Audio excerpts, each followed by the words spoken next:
Assalamualaikum warahmatullahi wabarakatuh.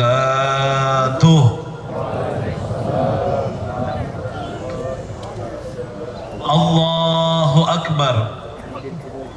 Allahu Akbar. Allahu Akbar. Allahu Akbar.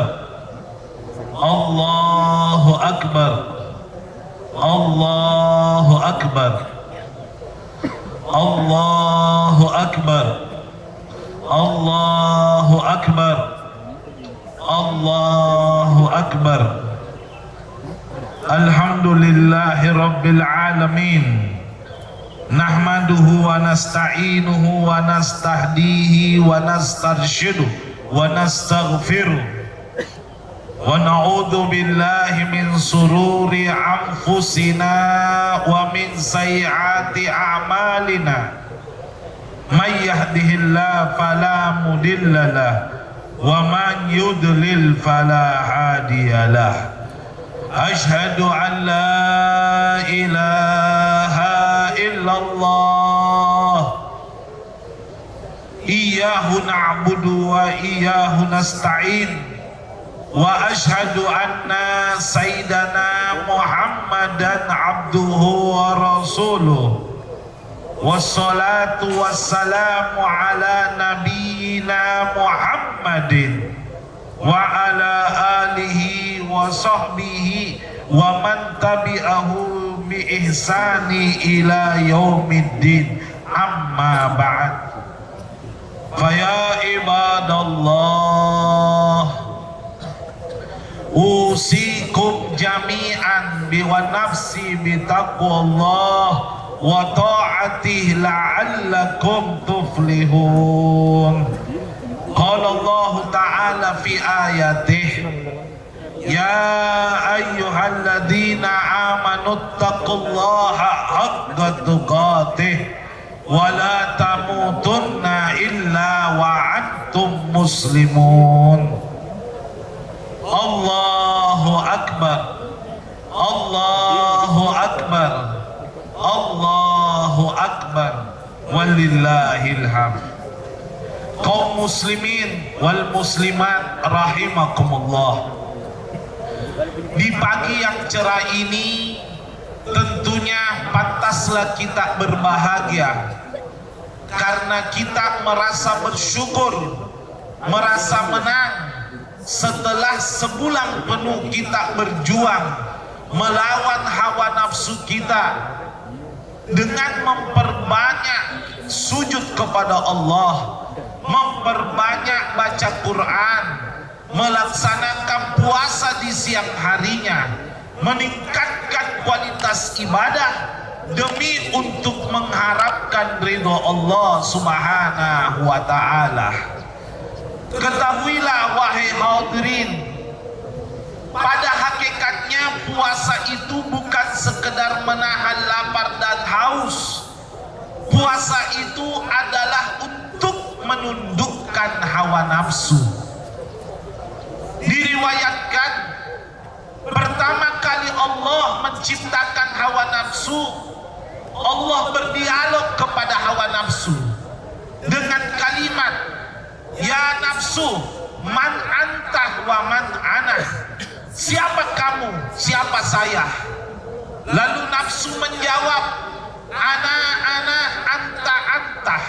Saya adalah saya, kamu adalah kamu. Karena memang pada dasarnya nafsu itu diciptakan keras untuk melawan Allah. Dalam Al-Quran Allah abadikan, inna nafsa la'ammaratun bisu. Hanya saja itu nafsu cenderung menyuruh manusia untuk berbuat jelek kepada Allah Subhanahu wa ta'ala. Akhirnya Allah mengadab itu nafsu ke dalam api neraka 100 tahun lamanya. Setelah diadab, Allah kembalikan nafsu untuk ditanyai kedua kalinya dengan kalimat, ya nafsu, man anta wa man ana. Pertanyaan yang sama. Namun apa yang terjadi? Nafsu kembali menjawab, ya Rabb, kam marra aqul ana anta. Berapa kali saya mau menjawab, saya adalah saya, kamu adalah kamu. Lalu Allah Subhanahu wa ta'ala kembali mengadab nafsu di tempat yang sangat dingin, neraka. Bayangkan dingin yang sangat adalah siksaan. Setelah itu dikembalikan oleh Allah. Kemudian Allah bertanya ketiga kalinya, ya nafsu, bahas alak marata thalitha. Sekarang saya tanya ketiga kalinya, siapa kamu, siapa saya? Maka nafsu kembali menjawab, ana, anta. Saya adalah saya, kamu adalah kamu. Akhirnya Allah Subhanahu wa ta'ala jalla jalaluh menyiksa nafsu dengan siksaan rasa lapar dan haus yang sangat. 100 tahun lamanya tidak merasakan makan dan minum. Setelah itu dipanggil oleh Allah. Seraya Allah bertanya keempat kalinya, ya nafsu, man anta wa man ana. Siapa kamu, siapa saya? Maka nafsu langsung sujud kepada Allah seraya menjawab, ya Rabb, ana abduka dhaif wa anta rabbi al-qawi. Saya adalah hambamu yang lemah, engkau adalah Tuhanku yang maha kuat.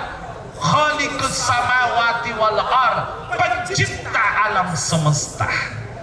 Coba perhatikan, tidak ada yang mampu menundukkan hawa nafsu. Siksaan api neraka, dingin neraka tidaklah menjadi rintangan bagi nafsu. Namun ternyata sekeras-kerasnya nafsu hanya mampu ditundukkan dengan rasa lapar dan haus. Disinilah Allah mensyariatkan puasa. Karena dengan cara puasa Allah tahu yang mana nafsu kita sebelumnya mengendalikan kita melalui puasa, sehingga kita mampu mengendalikan hawa nafsu dari nafsu amarah menjadi nafsu lawamah, kemudian berhasil menjadi nafsul mutmainnah. Ingat baik-baik, jangan remehkan nafsu. Karena yang diuji oleh Allah di muka bumi bukan jasad. Yang diuji oleh Allah di muka bumi bukan ruh. Yang diuji oleh Allah di muka bumi hanya satu, nafsu. Kenapa? Sepakat para ulama, karena yang dipanggil masuk surga bukan ruh. Yang dipanggil masuk surga bukan jasad. Siapa yang dipanggil masuk surga? Nafsu. Allah berfirman dalam Al-Quran, ya ayyatuhan nafsul mutmainnah. Hei nafsu yang terkendali, irji'i ila rabbiki radiyatan maradiyah. Kembalilah kepada Tuhanmu yang mana Allah ridha dan kamu pun diridhoi. Fadkhuli fi ibadih wadkhuli jannatih. Masuklah ke golongan hambaku, masuklah ke dalam surgaku. Karena itu sekarang pertanyaan, apakah puasa kita 1 bulan ini berfungsi mengendalikan hawa nafsu atau sekedar menahan lapar dan haus? Karena Nabi bersabda, kam min shaimin laisa lahu min siyamihi illal ju' wal atas. Betapa banyak umatku, kata Rasulullah, tidaklah mendapatkan fadilah puasa, tidaklah mendapatkan manfaat puasa kecuali sekedar lapar dan haus. Na'udzubillahi min dzalik.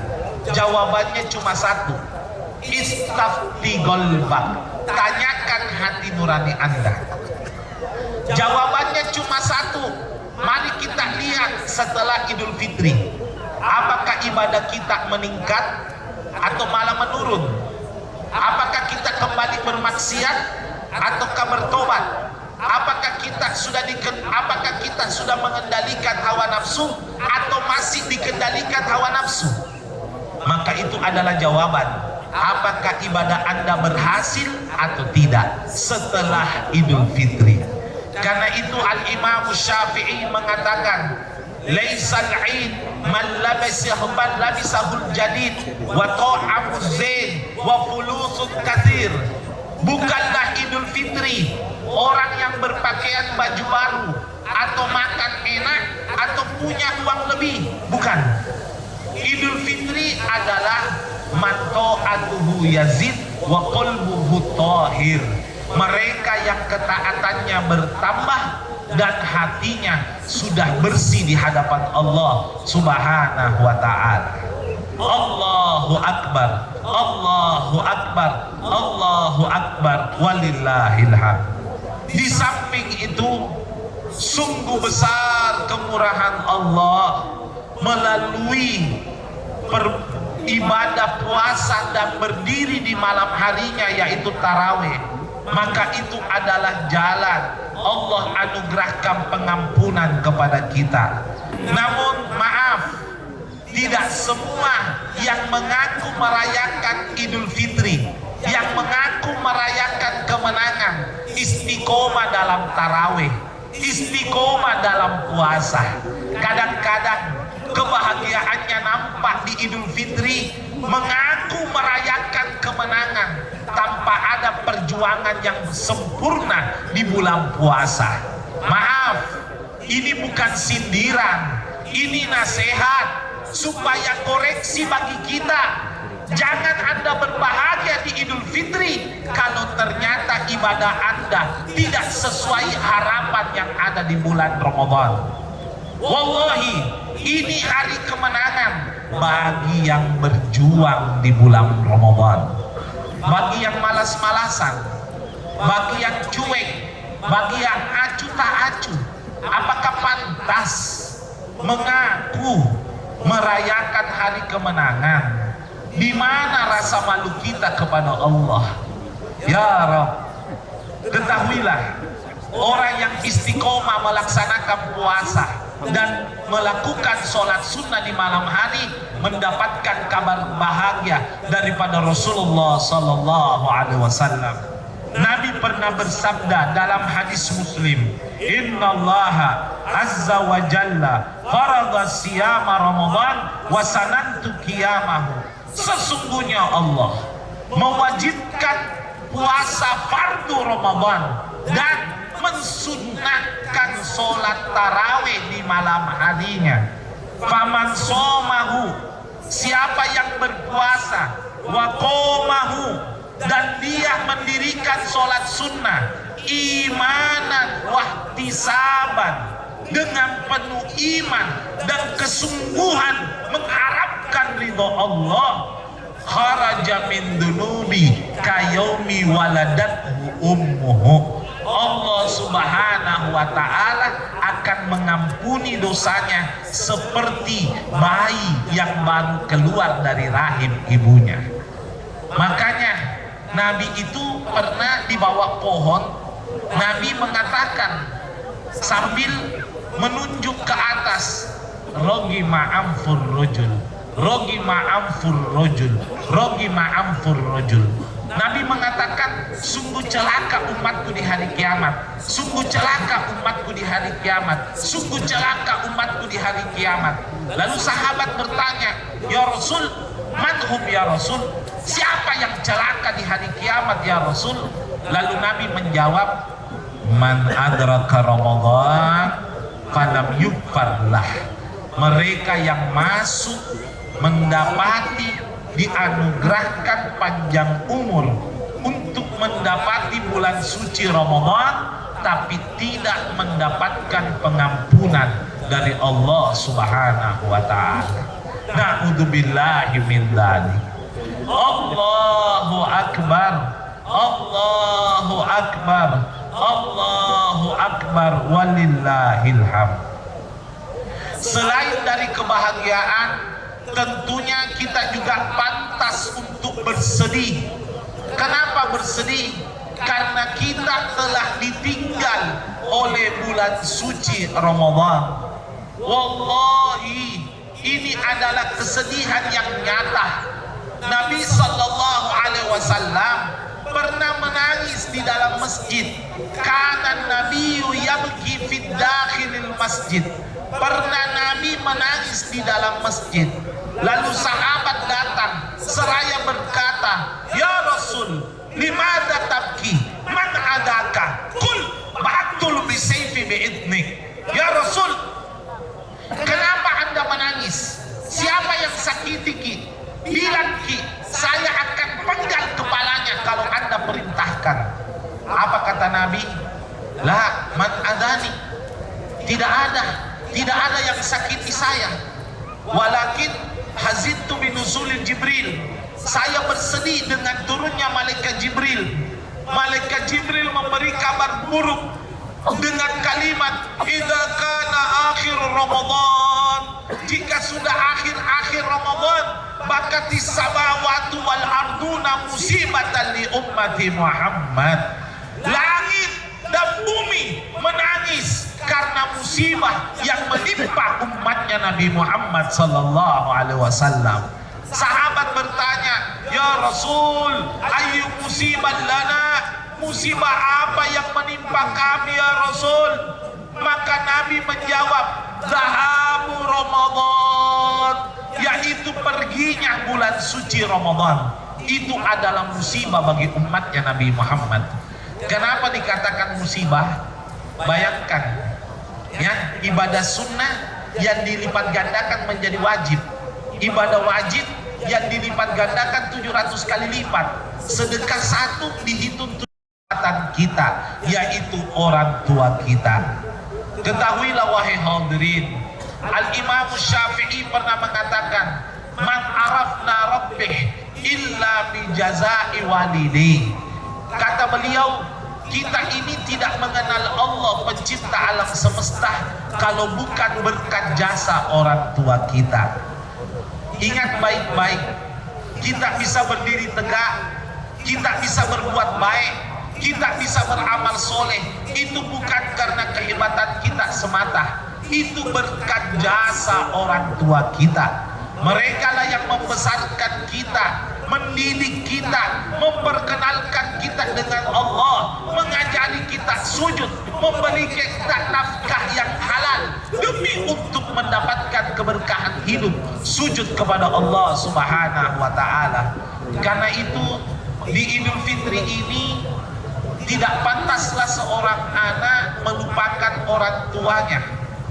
Namun maaf, saya minta maaf, jangan bikin andalkan ibadata. Saya tidak katakan ibadata tidak ada nilainya, saya tidak pernah bilang. Saya bilang jangan andalkan ibadata. Kenapa? Sholat tak belum tentu khusyuk, baca Quran belum tentu benar, haji umrah belum tentu diterima, sedekah belum tentu ikhlas, zikir dan tobat belum tentu sungguh-sungguh. Maaf, kita ini semua surga belum tentu, neraka kemungkinan. Saya tidak katakan Anda, saya bilang kita, maka saya juga termasuk. Namun ada yang perlu kita pahami, sepantasnya kita melakukan hal yang sangat bijak, yaitu potong kompas untuk mendapatkan ridho Allah melalui orang tua kita. Banyak sekali saudara kita sibuk ibadah, sibuk sujud, tapi jarang meluangkan waktu untuk orang tuanya. Dia seolah-olah beranggapan bahwa surga dititip di atas sajadah. Dia seolah-olah beranggapan surga dititip di tanah suci Mekah dan Madinah. Sekali-sekali tidak. Surga Allah titip nyata-nyata sesuai sabda Nabi, al-jannatu tahta aqdamil ummahat. Surga Allah titip, kata Rasul, di bawah telapak kaki ibu kita.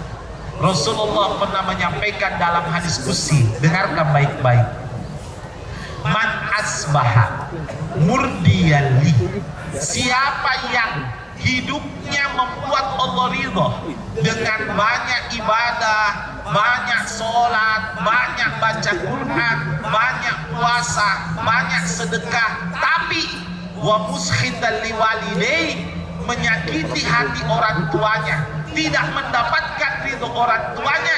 Apa kata Allah dalam hadis qudsi? Fa'ana anhu syahid, saya akan murka kepada itu anak sekalipun amal solehnya banyak. Amal tidak akan dianggap kalau anak tersebut durhaka sama orang tua. Ingat baik-baik, tidak sedikit Pak, maaf, saudara kita mondar mandir rumah masjid, tapi orang tuanya lupa untuk dibuat senyum, orang tuanya lupa untuk diberikan penghormatan. Wallahi, jangan menghayal masuk surga. Anna akalil walidai la yara raihatal jannah. Orang yang durhaka kepada orang tuanya tidak akan mencium baunya surga. Anda tahu Alqamah? Perhatikan baik-baik, Alqamah. Ternyata kalau kita dengar namanya seolah-olah beliau orang zalim. Beliau ternyata menghatamkan Quran 30 juz per hari. Tahajud tidak pernah kurang. Istiqomah sholat 5 waktu di masjid. Sedekahnya tidak lebih daripada sisa makan dan minum. Ibadahnya luar biasa. Tapi apa yang terjadi? Sewaktu Alqamah mau dicabut nyawanya oleh Allah, tidak diberi izin oleh Allah, tidak bisa lepas nyawanya. Maka Nabi diperintahkan oleh Allah memanggil ibu Alqamah. Datang ibu Alqamah, seraya Nabi mengatakan, wahai ibu, maafkan anakku Alqamah. Apa kata Rasulullah? Dengarkan. Apa kata ibunya? Ya Rasul, bakar anakku Alqamah. Saya tidak mau maafkan ya Rasul. Maka Rasul mengatakan, kalau begitu terpaksa saya bakar, karena itu perintah Allah. Nabi bukan kejam, Nabi sami'na wa ata'na. Kayu bakar sudah dikumpul, api sudah mendekati Alqamah, spontan daripada hati yang paling dalam. Seorang ibu yang tidak tega melihat anaknya dibakar mengatakan, ya Rasulullah, jangan dibakar ya Rasul, saya sudah maafkan anakku Alqamah. Maka seketika setelah kalimat maaf keluar, Alqamah dengan ringan mengucapkan la ilaha illallah Muhammad Rasulullah. Akhirnya Rasulullah ini penasaran, bertanya kepada ibunya, wahai ibu, apa sih kesalahan anakmu? Sedangkan saya tahu anakmu rajin ibadah. Dengarkan jawaban ibunya. Ibunya menjawab, ya Rasul, setiap anak pasti punya dosa, tapi ada satu kesalahan Alqamah yang saya belum maafkan. Apa itu? Dengarkan baik-baik. Alqamah pernah punya kurma 2 bungkus. Satu bungkus kurma Madinah lebih lembek, manis, harganya lebih mahal. Dengarkan. Satunya lagi kurma Mekah, agak kering, kurang manis, harganya lebih murah. Kurma yang lebih mahal dia kasihkan kepada istrinya di depan saya, sedangkan kurma yang lebih murah dia kasihkan kepada saya di depan istrinya. Ya Rasul, saya ikhlas dibeda-bedakan dengan menantu saya, tapi kenapa harus di depan saya? Saya malu dengan menantu saya. Coba lihat, tidak sengaja Alqamah, tapi ingat, tidak ada dosa kecil menyangkut orang tua. Sekarang pertanyaan, apakah sikap kita tidak seperti itu? Coba lihat, istri kita bagaikan ratu, perhiasan melimpah, kita belikan tas mahal, pakaian lebaran lebih dari 3. Apakah ibu kita sempat kita bahagiakan hal yang sama? Bukankah istri kita itu baru datang setelah kita mapan? Sedangkan kita waktu kecil, jangankan cari uang, makanan di mangkok, di piring, kita tidak mampu masukkan di mulut berkat bantuan orang tua. Kita tidak bisa makan kalau bukan dari ASI. Kita tidak bisa berdiri kalau bukan pegangan tangan orang tua. Kita tidak memperoleh pendidikan kalau bukan keringat doa dan orang tua kita. Lantas apa alasan kita sibuk membahagiakan pasangan hidup tapi lupa kepada sumber kebahagiaan kita, yaitu orang tua? Kalau dia istri soleha, dia akan mengingatkan suaminya, sadar Pak, Betul kita pantas bahagiakan istri tak, tapi jangan lupa orang tua tak. Itulah istri yang soleha.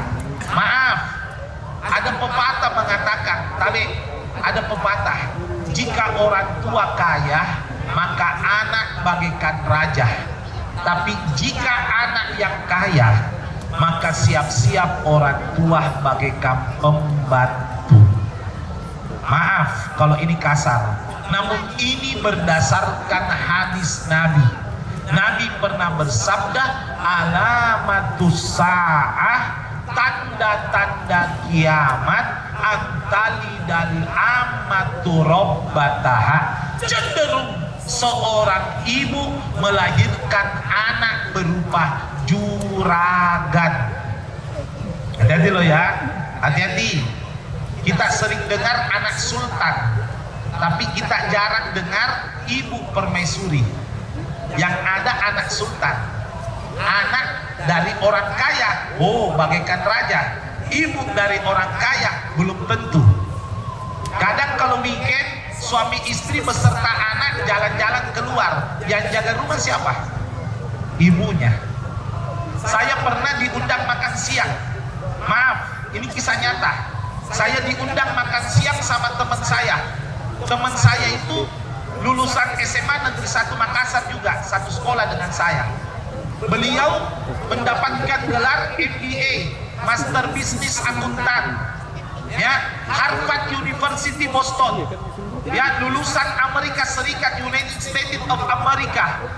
Ringkas cerita, saya waktu itu makan, dia makan dengan istrinya, lalu lupa cadangan nasi, lupa. Lalu dia teriak, panggil pembantu yang mondar-mandir bawa lauknya, bawa kadokang. Dengan kalimat, "Bu, nasimu."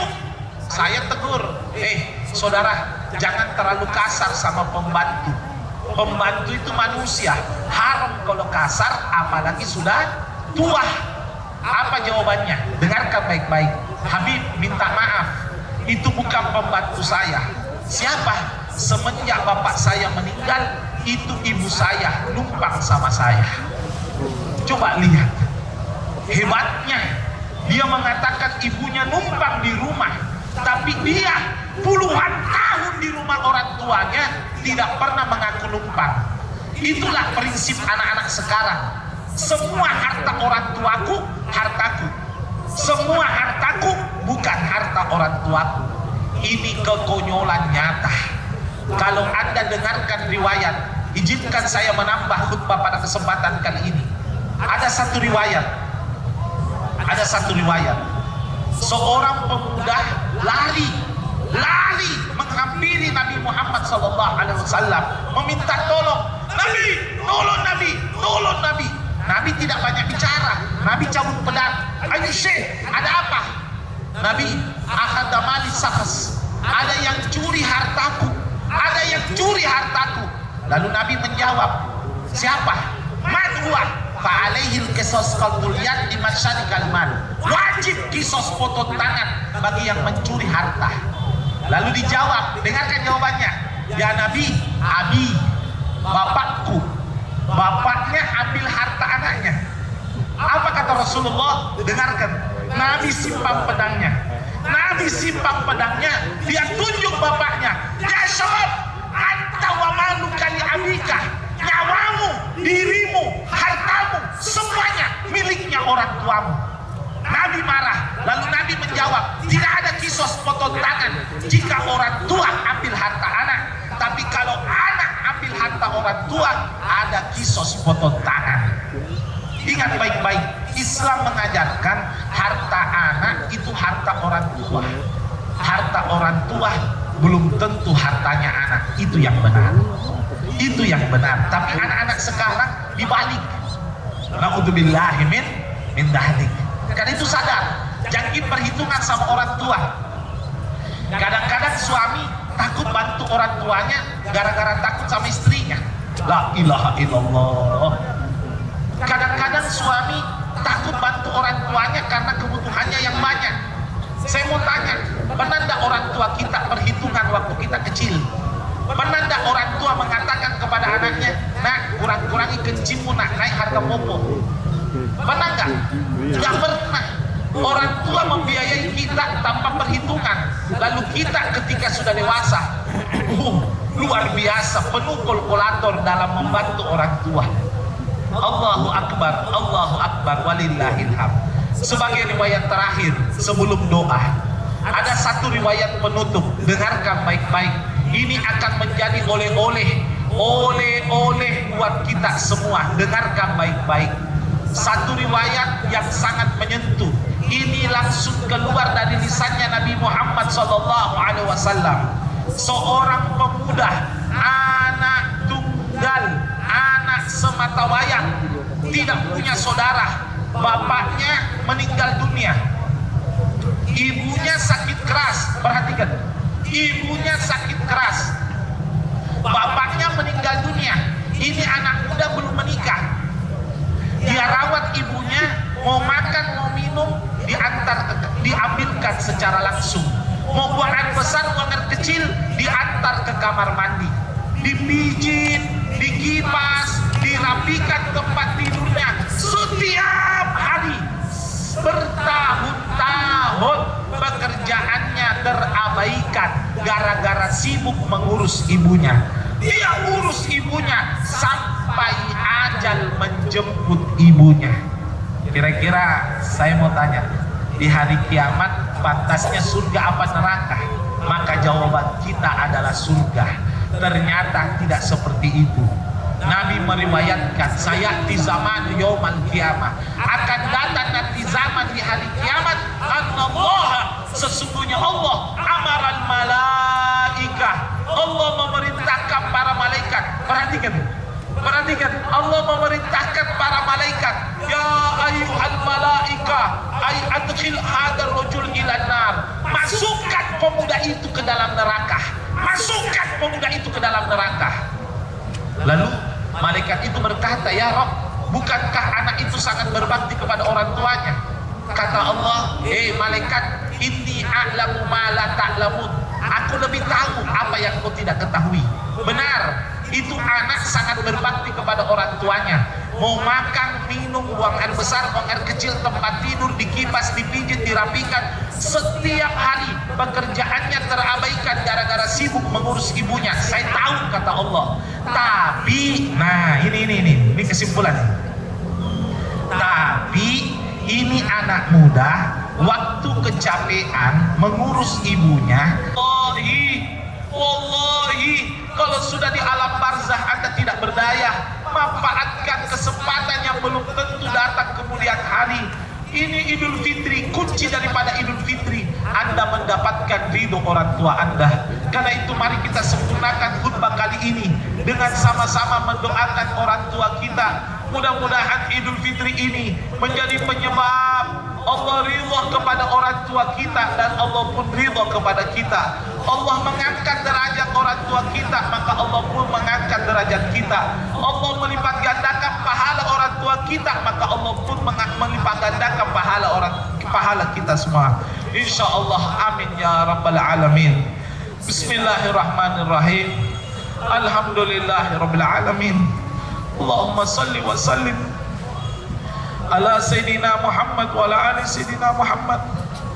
Ya Allah ya Karim, jika orang tua kami masih hidup, panjangkan umur mereka dalam keadaan sehat walafiat. Ya Rabb, ringankan orang tua kami untuk melaksanakan ketaatan dan jauhkan dari maksiat. Ya Allah, angkat derajat orang tua kami ya Allah, lipat gandakan pahalanya ya Allah. Ya Rabb, lebihkanlah rezeki kami untuk kiranya bisa berbakti kepada orang tua kami.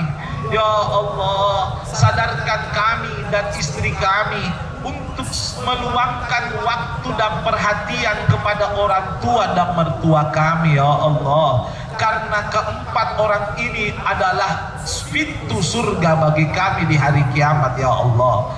Ya Allah, jika Engkau hendak mencabut ajal orang tua kami, izinkan kami di sebelahnya ya Allah, untuk membimbing orang tua kami kalimat talqin la ilaha illallah Muhammadur Rasulullah. Ringankan lisan orang tua kami untuk mengucapkannya ya Allah. Anugerahkan husnul khotimah ya Allah.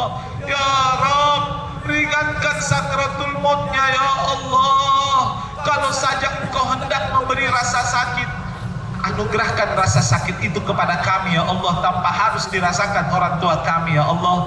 Tapi dengan Engkau Maha Pemurah ya Allah, hilangkan rasa sakit itu kepada orang tua kami dan diri kami ya Allah. Ya Allah ya Karim, kami gagal ya Allah untuk menyempurnakan berbakti kepada orang tua kami. Karena itu jangan Kau adab kami di hari kiamat jika orang tua kami sudah di alam barzah ya Allah.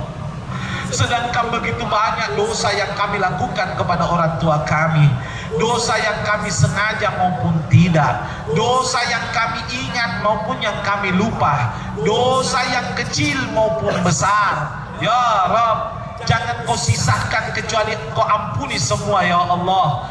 Ya Rabb, gerakkan hati orang tua kami untuk memaafkan kami, sebagaimana syariat-Mu membenarkan ada pengampunan setelah wafat.